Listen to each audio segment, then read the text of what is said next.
नमस्कार, मैं डॉक्टर मुस्तफ़ा अतरवाला ऐसे यूजीसी एक्ट का खुला विरोध करता हूं जो प्रतिभा की कसौटी पर नहीं बल्कि जाति की गणना पर आधारित हो।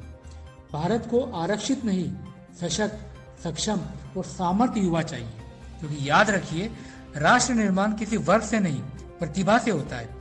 देश आज एक ऐसी विडंबना के दौर से गुजर रहा है जब बराबरी की सबसे ऊंची आवाजें वही लोग उठा रहे हैं जिन्होंने बराबरी को सबसे ज्यादा जटिल, खंडित और राजनीतिक बना दिया है।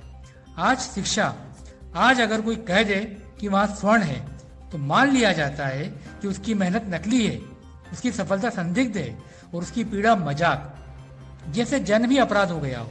और जीवन भर सफाई देना उसका नैतिक कर्तव्य। देश में कानून और नीतियां इस तरह गढ़ी जा रही है कि कुछ वर्ग कागजों में स्थायी दोषी घोषित कर दिए गए।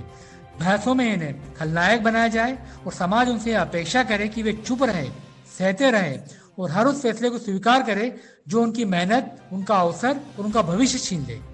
कहा जाता है स्वर्ण ऊपर है, सुविधा संपन्न है, लेकिन जमीन पर आइए, आज वही स्वर्ण तिहारी की कतार में खड़ा है, ठेला खींच रहा है, ईंट भट्टों पर काम कर रहा है और रात को जब बच्चों की किताबों का हिसाब जोड़ता है तो वह अपने सपने स्थगित कर देता है।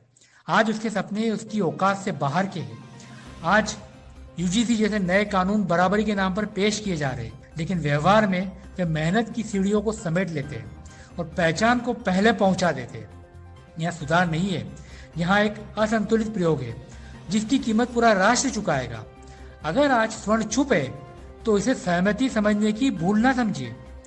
यहाँ उस नागरिक की खामोशी है जिसकी सुनवाई वर्षों से चली आ रही है और इतिहास गवाह है कि लंबे समय तक अनसुनी आवाजें एक दिन तीव्र प्रतिरोध में बदल जाती है। जब कानून इंसान को योग्यता से नहीं, पहचान से तोड़ने लगे और संविधान दीवार की शोभा बन कर रह जाए, न्याय सिर्फ भाषणों की भाषा बोलने लगे, तो देश की आरक्षित प्रतिभाएं नहीं, सक्षम कंधे चाहिए। डिग्रियां बहुत होगी, लेकिन अगर जिम्मेदारियां उठाने वाले लोग कम पड़ गए तो इसका दोष किसी वर्ग को नहीं, पूरी नीति का होगा। अब समय है भावनाओं का नहीं, विवेक का, क्योंकि राष्ट्र निर्माण वर्गों से नहीं, प्रतिभा से होता है। जय हिंद, जय भारत।